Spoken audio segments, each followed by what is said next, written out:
ಟಿವಿ9 ವಾರ್ತೆಗೆ ಸ್ವಾಗತ. ಹಲವು ಇಲಾಖೆಗಳ ಅಧಿಕಾರಿಗಳು ದಲಿತ ವಿರೋಧಿ ನೀತಿಗಳನ್ನು ಅನುಸರಿಸುತ್ತಿದ್ದಾರೆ. ಬಿಆರ್ ಮುನಿರಾಜು.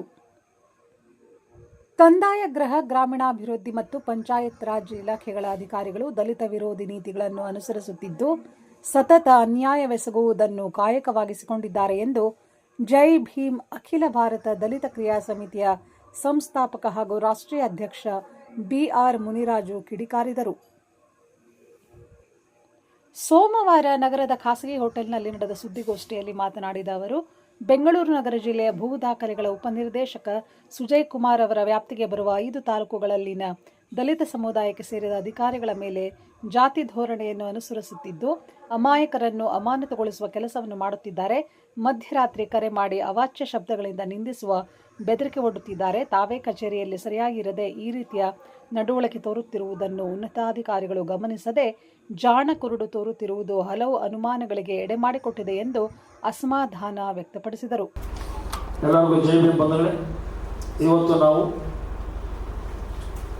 ಒಂದು ಪತ್ರಿಕಾಗೋಷ್ಠಿಯನ್ನು ಹಮ್ಮಿಕೊಂಡಿದ್ವಿ. ಪತ್ರಿಕಾಗೋಷ್ಠಿ ಹಮ್ಮಿಕೊಂಡಿರೋ ಉದ್ದೇಶ ಏನಂದರೆ, ಇದೇ ನಮ್ಮ ಬ್ಯಾನರ್ಲಿ ಇರ್ತಕ್ಕಂಥ ಒಬ್ಬ ಪಾಸ್ಟರ್ ಆತ್ಮ ಕಿರಣ್ ಕುಮಾರ್ ಅಂತೇಳಿ, ಮುಂದೆ ನೋಡಬೇಕು ಎಲ್ಲನೂ.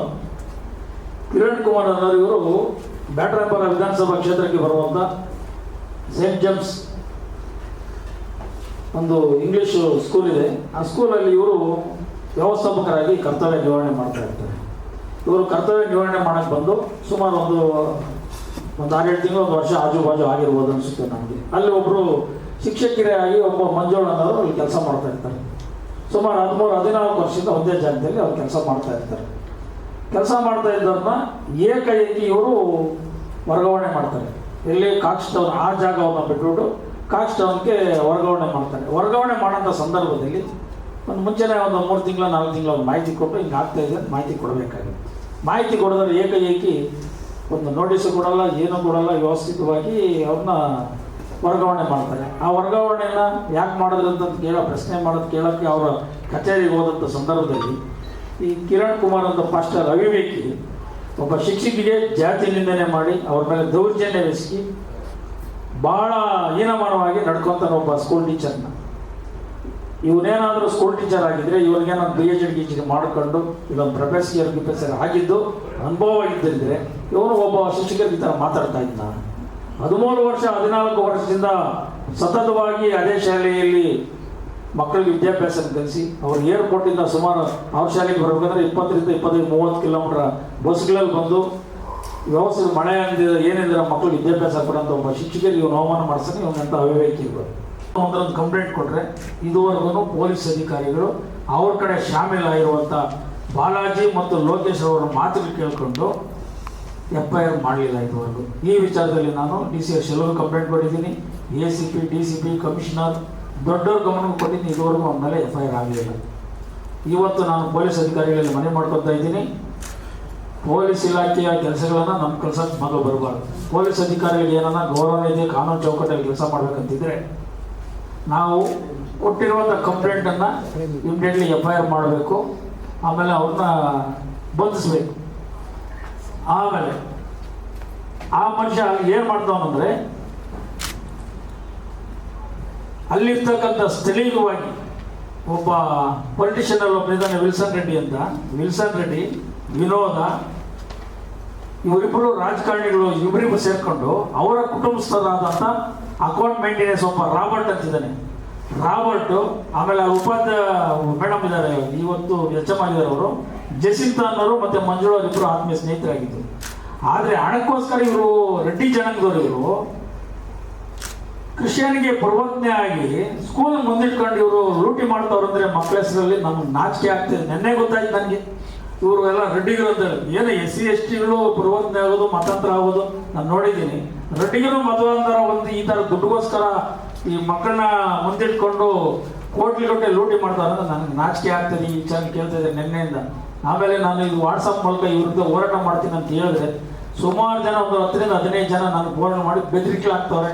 ಆಮೇಲೆ ಏನಿದು ಮಾಡ್ತಾ ಇದ್ದೀರಿ ಅಂತ ಹೇಳ್ತಾರೆ. ನನಗೆ ಯಾಕೆ ಬೆದರಿಕೆ ಆಗ್ತಾರೆ, ಏನು ವಿಚಾರಗಳನ್ನು ಈ ವಿಚಾರ ನಾನು ಶೋಭಾ ಕರಂದ್ಲಾಜೆ ಮೇಡಮ್ ಅವ್ರಿಗೂ ಹೇಳಿದ್ದೀನಿ, ಆಮೇಲೆ ಎಲ್ಲರಿಗೂ ಹೇಳಿದ್ದೀನಿ. ಆಮೇಲೆ ಲೋಕಲ್ ಇರ್ತಕ್ಕಂಥ ಎಷ್ಟು ಜನ ನಮಗೆ ಸಚಿವರುಗಳಿದ್ದಾರೋ ಎಲ್ಲ ಸಚಿವರು ಗಮನಕ್ಕೂ ತಂದಿದ್ದೀನಿ. ಇವ್ರ ಜೊತೆಯಲ್ಲಿ ಕೈ ಜೋಡಿಸಕ್ಕಂಥ ಇವರು ವಿನೋದು ಮತ್ತು ಆಮೇಲೆ ವಿಲ್ಸನ್ ರೆಡ್ಡಿ ಅವರ ತಂಗಿ ಆದಂಥ ಜಸ್ಮಿನ್ ಅನ್ನೋರು ಕಾಲೇಜ್ ಟೀಚರ್ ಆಗಿದ್ದಾರೆ ಟೆಂಪ್ರವರಿಯಾಗಿ, ಅವ್ರನ್ನೂ ಪರ್ಮನೆಂಟ್ ಮಾಡಿದ್ದಾರೆ 5 ವರ್ಷದಿಂದ. ಆಮೇಲೆ ಪವಿತ್ರ ಅನ್ನೋರು, ಚೈತ್ರ, ಇಷ್ಟು ಜನ ಸೇರಿಕೊಂಡು ಅಲ್ಲಿ ಮಂಜುಳ ಅನ್ನೋರಿಗೆ ಇಲ್ಲ ಸಲ್ಲದ ಆರೋಪಗಳನ್ನ ಅವ್ರ ಮೇಲೆ ಹೊರಿಸಿ ಅವ್ರನ್ನ ಏಕೈಕಿ ಅವ್ರನ್ನ ಒಬ್ಬ ಜಾತಿಯವರು SC ಅನ್ನೋಗೋಸ್ಕರನೇ ಅವ್ರನ್ನ ಅಲ್ಲಿಂದ ಆಚೆ ಹಾಕಕ್ಕೆ ವ್ಯವಸ್ಥೆ ಮಾಡ್ತಾ ಇದ್ದಾರೆ. ಆಮೇಲೆ ಈ ವಿಚಾರದಲ್ಲಿ ನಾನು ಸಂಬಂಧಪಟ್ಟಂಥ BO ಅವ್ರಿಗೆ, DDP ಅವರಿಗೆ, ಆಯುಕ್ತರಿಗೆ, ಸಚಿವರು ಹಿಂದೆ ಇದ್ದಂಥ ಮಧು ಬಂಗಾರಪ್ಪನವ್ರು ಸಚಿವರು ಇದ್ರು, ಅವ್ರಿಗೂ ನಾನು ಮಾಹಿತಿಗಳು ಕೊಟ್ಟರು, ಮನವಿಗಳು ಕೊಟ್ಟರು ಇವ್ರ ಮನೆಗೆ ಸ್ಪಂದಿಸಿಲ್ಲ ಅಂತ ಇವ್ರಿಗೆ ಏನು ಮಾಡ್ಬೇಕು ನಾವು?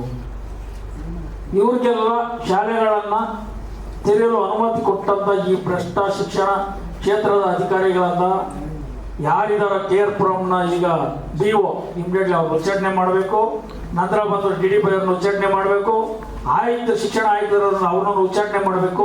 ಇವ್ರನ್ನೇನ ಉಚ್ಚಾಟನೆಯನ್ನ ಮಾಡಿ ವರ್ಗಾವಣೆ ಮಾಡಿ ಇವ್ರ ಮೇಲೆ ಕ್ರಿಮಿನಲ್ ಮೊಕದ್ದಮೆಗಳನ್ನು ಹೂಡಿಲ್ಲ ಅಂದರೆ 10ನೇ ತಾರೀಕು ಬೃಹತ್ ಹೋರಾಟವನ್ನು ಫ್ರೀಡಂ ಪಾರ್ಕ್ನಲ್ಲಿ ಮಾಡ್ತಾ ಇದ್ದೀವಿ, 100% ಮಾಡ್ತೀವಿ. ಆನಂತರ ಬೆಂಗಳೂರು ನಗರ ಜಿಲ್ಲೆಯಲ್ಲಿ ಇವತ್ತೇನು ಕೃಷ್ಣ ಬೈರೇಗೌಡ ಉಸ್ತುವಾರಿ ವಹಿಸ್ಕೊಂಡವ್ರ, ಕೃಷ್ಣ ಬೈರೇಗೌಡ್ರೆ ನಿಮ್ಗೊಂದು ಕಿವಿ ಮಾತು ಹೇಳಿರ್ತೀನಿ, ಎಲ್ಲೆಲ್ಲಿ ಕ್ರಿಶ್ಚಿಯನ್ ಸ್ಕೂಲ್ಗಳಿದಾವ ಆ ಸ್ಕೂಲ್ಗಳ ದಾಖಲಾತಿಗಳನ್ನ ನೀವು ಸರ್ಕಾರಕ್ಕೆ ಒಪ್ಪಿಸ್ಬೇಕು.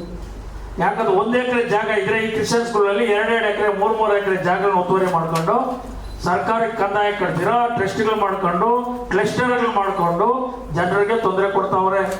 ಆಮೇಲೆ ಇವತ್ತು ಸರ್ಕಾರ ಹೇಳಿದೆ, ಯಾವತ್ತು ಖಾಸಗಿ ಶಾಲೆ ಇದೆಯೋ ಆ ಶಾಲೆಯಿಂದ 3 ಶಾಲೆಗಳನ್ನ ದತ್ತಕ್ಕೆ ತಗೊಬೇಕಂತೇಳಿ. ಇನ್ನು ಆ ಥರ ಇವ್ರಿಗಿನ್ನೂ 2 ದತ್ತಿಗೆ ಎಕ್ಸ್ಟ್ರಾ ತಗೊಂಡಾಗ ಇದು ಮಾಡಿ. ಕ್ರಿಶ್ಚಿಯನ್ ಸ್ಕೂಲ್ ಬೆಂಗಳೂರು ನಗರ ಜಿಲ್ಲೆಯಲ್ಲಿ ಎಷ್ಟು ಸ್ಕೂಲ್ಗಳಿದೆ? ಬೆಂಗಳೂರು ನಗರ ಜಿಲ್ಲೆಗೆ 5 ತಾಲೂಕು ಬರ್ತವೆ. ಆನೇಕಲ್ ತಾಲೂಕು, KR-ಪುರಂ ತಾಲೂಕು, ಬೆಂಗಳೂರು ನಾರ್ತ್, ಸೌತ್, ಯಲಹಂಕ 5 ತಾಲೂಕುಗಳಲ್ಲಿ ಎಷ್ಟು ಕ್ರಿಶ್ಚಿಯನ್ ಸ್ಕೂಲ್ಗಳು ಕಾಲೇಜ್ಗಳಿದಾವ. ಎಲ್ಲ ಜಾಗಗಳನ್ನು ಒತ್ತುವರಿ ಮಾಡಿರುವಂತಹ ಜಾಗಗಳನ್ನ ತೆರವುಗೊಳಿಸಿ. ಆಮೇಲೆ ಎಷ್ಟು ಚರ್ಚ್ಗಳಿದಾವ ಆ ಚರ್ಚ್ಗಳಲ್ಲಿ ಕಾನೂನು ಚೌಕಟ್ಟಲ್ಲಿ ಎಷ್ಟಕ್ಕೆ ಎಷ್ಟು ಅಡಿಗಳನ್ನ ನೀವು ಕಟ್ಟಾಗಿ ವ್ಯವಸ್ಥೆ ಮಾಡಿದ್ದೀರಾ, ಕ್ಲೀನಾಗಿ ನೀವು ಕಾನೂನು ಚೌಕಟ್ಟಲ್ಲಿ ಕೊಟ್ಟಿದ್ದೀರಾ. ಪ್ರತಿಯೊಂದು ಚರ್ಚ್ಗಳ ವಿರುದ್ಧವಾಗಿ ನೀವು ತನಿಖೆ ನಡೆಸಬೇಕು. ಎಷ್ಟು ತಾಲೂಕುಗಳು ಎಷ್ಟು ಚರ್ಚ್ಗಳಿದೆಯೋ ವ್ಯವಸ್ಥಿತ ಮಾಡಿ.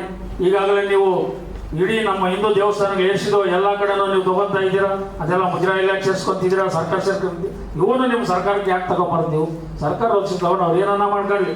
ಇವತ್ತು ನಾವು ಹಿಂದೂ ಜನಾಂಗದವ್ರು ಹಿಂದೂ ದೇವ್ರಿಗೆ ಇದು ಮಾಡ್ತೀವಿ, ಕೆಲವು ಕ್ರಿಶ್ಚಿಯನ್ರು ದೇವ್ರಿಗೆ ಅವ್ರು ಇದು ಮಾಡ್ತಾರೆ, ಕೆಲವು ಮುಸಲ್ಮಾನ ಅವ್ರು ಇದು ಅವ್ರು ಏನೇನು ಮಾಡ್ಕೊಳ್ಳಿ. ಅದ್ರ ವಿಚಾರದಲ್ಲಿ ನಾವಿದ್ದೀವಿ. ನೀವೇನೇ ಮಾಡಬೇಕಾದ್ರೂ ಯಾವುದೇ ವಿಚಾರದಲ್ಲಿ ಕಾನೂನು ಚೌಕಟ್ಟಲ್ಲಿ ಪ್ರತಿಯೊಬ್ಬರಿಗೂ ನೀವು ಅನುಮತಿ ಕೊಟ್ಟಿದ್ದೀರಾ, ಅನುಮತಿ ಬದಲಬೇಕು. ಈಗ ನೀವು RSS ಅನ್ನು ಕೇಳ್ತಾ ಇದ್ದೀವಿ, ಅನುಮತಿ ತಗೋಬೇಕು ಅದು ತಗೋಬೇಕಂತ ಕೇಳ್ತಾ ಇದ್ದೀರಲ್ಲ. ಅದೇ ರೀತಿ ಪ್ರತಿಯೊಂದನ್ನು ಡಾಕ್ಟರ್ ಬಾಬಾ ಸಾಹೇಬ್ ಅಂಬೇಡ್ಕರ್ ಅವರ ಸಂವಿಧಾನದ ಅಡಿಯಲ್ಲಿ ಪ್ರತಿಯೊಂದು ಕೆಲಸನೇ ಮಾಡಿ. ಇವತ್ತು ನಾನು ಸಂವಿಧಾನದ ಅಡಿಯಲ್ಲಿ ಕೇಳ್ತಾ ಇದ್ದೀನಿ, ಸಂವಿಧಾನದ ಅಡಿಯಲ್ಲಿ ನಾನು ಬೇಕು, ಸಂವಿಧಾನದ ಅಡಿಯಲ್ಲಿ ಕೆಲಸ ಮಾಡಿ. ಯಾಕಂದ್ರೆ ನೀವು ಸಂವಿಧಾನದ ಅಡಿಯಲ್ಲೇ ಬಂದಿದ್ದೀರಾ, ಸಂವಿಧಾನದ ಅಡಿಯಲ್ಲಿ ಒಬ್ಬರು ಸಚಿವರಾಗಿದ್ದೀರಾ. ಇವತ್ತು ಬೆಂಗಳೂರು ನಗರ ಜಿಲ್ಲೆದಂತ ಎಲ್ಲ ವ್ಯಾಪಾರಸ್ಥರನ್ನ ಅವ್ರಿಗೆ ಒಂದು ಮುಂಜಾಗ್ರತವಾಗಿ 1-2 ತಿಂಗಳು 3 ತಿಂಗಳು ಅವಕಾಶ ಕೊಟ್ಟು ತೆರವುಗೊಳಿಸಬೇಕಾಯ್ತು. ಅದ್ರ ಕಾನೂನು ಚೌಕಟ್ಟಲ್ಲಿ ನೀವು ಹೇಳ್ತಾ ಇದ್ದೀರಾ ನಮ್ಮ ಅಪಘಾತಗಳಾಗ್ತಾ ಇದೆ ಅಂತೇಳಿ ಮಾಡಿ. ಅವ್ರಿಗೂ ಸಹ ಪರಿಹಾರ ವ್ಯವಸ್ಥೆಗಳನ್ನು ತಕ್ಷಣದಲ್ಲೇ ಮಾಡಿ ಅಂತೇಳಿ ನಾನು ಕೇಳ್ಕೊತಾ ಇದ್ದೀನಿ. ಇವತ್ತು ಮಾರ್ಕೆಟ್ ಇಲ್ಲಿತ್ತು, ಸಿಂಗೇನಗರಕ್ಕೆ ಸ್ಥಳಾಂತರ ಮಾಡಿದ್ರಿ. ಅದೇ ರೀತಿ ಇವತ್ತು ಎಲ್ಲಾನು ಬೀದಿ ವ್ಯಾಪಾರಗಳು ಮಾಡಬೇಕಾದ್ರೆ ಎಲ್ಲಾನು ಸಣ್ಣ ಪುಟ್ಟ ಫೈನಾನ್ಸ್ ತಗೊಂಡಿರ್ತಾರೆ, ಅವ್ರ ಫೈನಾನ್ಸ್ಗಳು ಅವ್ರು ಬಿಡಲ್ಲ. ಆಮೇಲೆ ಚಿಕ್ಕ ಪುಟ್ಟ ಗಲಾಟೆ ಆಗ್ತಾ ಇರ್ತದೆ. ಈ ವಿಚಾರದಲ್ಲಿ ಒಂದು ಸಬ್ಜೆಕ್ಟ್ ತಗೊಂಡು 10ನೇ ತಾರೀಕು ನಾವು ಹೋರಾಟ ಮಾಡ್ತೀವಿ. 10ನೇ ತಾರೀಕು ಒಳಗಡೆ ಬೆಂಗಳೂರು ನಗರ ಜಿಲ್ಲಾ ವ್ಯಾಪ್ತಿಯಲ್ಲಿ 28 ವಿಧಾನಸಭಾ ಕ್ಷೇತ್ರಗಳಲ್ಲಿ ಎಲ್ಲೆಲ್ಲಿ ಬೀದಿ ವ್ಯಾಪಾರಿಗಳಿದ್ರು, ಎಲ್ಲೆಲ್ಲಿ ಯಾರು ತೆರವುಗೊಳಿಸಿದ್ರು, ಆಯಾ ಭಾಗದಲ್ಲಿ ಯಾವುದೋ 1 ಎಕರೆ 2 ಎಕರೆ ನೀವೇ ಸರ್ಕಾರಿ ಜಾಗದಲ್ಲಿ ತಗೊಂಡು ಒಂದು ಸೊಸೈಟಿ ತರ ಮಾಡ್ಕೊಂಡು ಒಂದು ಮಾರ್ಕೆಟ್ ತರ ನೀವೇ ಇದು ಮಾಡ್ಕೊಂಡು ಅದಕ್ಕೆ ಒಂದು ನಿಗದಿ ಅಂತ ಮಾಡಿ, ಈ ಗ್ರಾಮ ಪಂಚಾಯತಿಗಳಲ್ಲಿ ನೀವು ಹ್ಯಾಂಡ್ ಓವರ್ ತಗೊಂಡು ಒಂದು ಅಂಗಡಿಗಳೆಲ್ಲ ಮಾಡಿ ಬಾಡಿಗೆ ಕೊಡ್ತೀವಿ. ಆ ರೀತಿ ಮಾಡಿ ವ್ಯವಸ್ಥಿತ ಮಾಡಿ. ಅದಕ್ಕೆಲ್ಲ ನಾವೇನು ಸರ್ಕಾರ ವಿರುದ್ಧ ನಾವು ಯಾವುದೂ ನಾವು ಬರಲ್ಲ. ನಾವು ಒಟ್ಟಿನಾಗ ಏನೇ ಸರ್ಕಾರದ ಕೈಗೊಂಡ್ರು ಒಳ್ಳೆ ರೀತಿಯಲ್ಲಿ ತೀರ್ಮಾನ ತಗೋಬೇಕು ಅಂತೇಳಿ ಅದಕ್ಕೂ ವಿಚಾರ ಹೇಳ್ತೀವಿ. ಈ ಒಂದು ವಿಚಾರದಲ್ಲಿ ಈ ಕಿರಣ್ ಕುಮಾರ್ ಏನಿದಾನೋ ಈ ಶಿಕ್ಷಣ ವಿಚಾರದಲ್ಲಿ ಇವನ್ನ ಉಚ್ಚಾಟನೆ ಮಾಡಿ ಇಮ್ಮಿಡಿಯೇಟ್ಲಿ ಆ ಶಾಲೆಯಿಂದ ಆಚೆ ಓಡಿಸ್ಬೇಕು. ಓಡಿಸ್ಲಿಲ್ಲ ಅಂದ್ರೆ ಅವನ್ನ ವಿರುದ್ಧವಾಗಿ ನಾವು 10ನೇ ತಾರೀಕು ಒಂದು ಬೃಹತ್ ತಪ್ಪೆ ಚಳವಳಿಯನ್ನು ನಂಬ್ಕೊಂಡಿದ್ದೀವಿ. ಯಾವುದೇ ಕಾರಣಕ್ಕೂ ಹೋರಾಟ ನಿಲ್ಲಿಸುವ ಜಾಗದೇನಿಲ್ಲ. ಆಮೇಲೆ ನನ್ನ ಆತ್ಮೀಯ ಸ್ನೇಹಿತರು ಸುಮಾರು ಜನ ಕ್ರಿಶ್ಚಿಯನ್ಸ್ ಎಲ್ಲ ಇರ್ತಾರೆ, ಅವರನ್ನು ಏನಣ್ಣ ಈ ಥರ ಇದು ಮಾಡ್ಬೋದು ಅಂತ ಕೇಳ್ಬೋದು. ನಾವು ಕೇಳೋದಷ್ಟೇ, ಏನೇ ಇದು ಮಾಡಿದ್ರೆ ನಾವು ಒಳ್ಳೆತನಕ್ಕೆ ನಾವು ಹೋಗ್ತೀವಿ, ಕೆಟ್ಟದ್ದು 100% ನಾವು ಬರಲ್ಲ. ಅವರು ಒಬ್ಬ ಶಿಕ್ಷಕ ಮೇಲೆ ಗಲಾಟೆ ಮಾಡೋ ದೌರ್ಜನ್ಯ ಸಿಗೋದು ಕೆಲವು ಸಾಕ್ಷಿಗಳು ಹೇಳಿದ್ವಿ. ನಾವು ಹೋಗಿದ್ದಾಗ ನಮ್ಮ ಮೇಲೆ ದೌರ್ಜನ್ಯ ಮಾಡಿದ್ರು. ನಾನು ಅದ್ರ ಬಗ್ಗೆ ಇದು ಮಾಡಲಿಲ್ಲ. ಅವರೇ ಮಾತಾಡೋದಂತ, ಅವರೇ ಕಚೇರಿದ್ದಂತ CC ಕ್ಯಾಮ್ರಾ ಇದೆ. CC ಕ್ಯಾಮ್ರಾನ ವೀಕ್ಷಣೆ ಮಾಡಿ ವ್ಯವಸ್ಥಿತ ನೋಡ್ಕೊಳ್ಳಿ. ಆಮೇಲೆ ಮಂಜುಳಾ ಮೇಲೆ ಇವರು ದೌರ್ಜನ್ಯ ದಬ್ಬಾಳಿಕೆ ಮಾಡಬೇಕಾದ್ರೆ ಇಷ್ಟು ಜನ ನಾನು ಹೇಳಿದ್ನಲ್ಲ, ವಿಲ್ಸನ್ ರೆಡ್ಡಿ, ಜಸ್ಮಿನ್, ರಾಬರ್ಟು, ಜಸಿಂತಾ, ಪವಿತ್ರ ಮತ್ತು ಕಿಶೋರು ಮತ್ತು ಇವರ ಫೋನ್ಗಳನ್ನ ತನಿಖೆ ಮಾಡಿಕೊಂಡು ಕಾಲ್ ಲಿಸ್ಟ್ ತಗೊಂಡು ಯಾರ್ಯಾರು ಮಾಡವ್ರೆ ಏನಿಲ್ಲ ಅಂತೇಳಿ ತನಿಖೆ ಮುಖಾಂತರ ಸರ್ಕಾರ ಅವ್ರ ಮೇಲೆ ಕ್ರಮ ಕೈಗೊಳ್ಳಿ. ಅದಕ್ಕೆ ನಾವು ಆಗ್ರಹಿಸಿ ಇವತ್ತು ನಾವು ಒಳ್ಳೆಯ ಬೃಹತ್ ಪತ್ರಿಕಾಗೋಷ್ಠಿ ನಂಬ್ಕೊಂಡಿದ್ದೀವಿ. ಈ ಒಂದು ಪತ್ರಿಕಾಗೋಷ್ಠಿ ಮುಖಾಂತರ ಎಲ್ಲ ಕಡೆ ನಾವು ವಿಚಾರನ ಪ್ರಚಾರಕ್ಕೆ ಹೋಗಿ ಸರ್ಕಾರ ಮಟ್ಟಕ್ಕೆ ತಲುಪಿ ನ್ಯಾಯ ಕೊಡಬೇಕಂತೇಳಿ ಕೇಳ್ಕೊಂತ ಇದ್ದೀವಿ.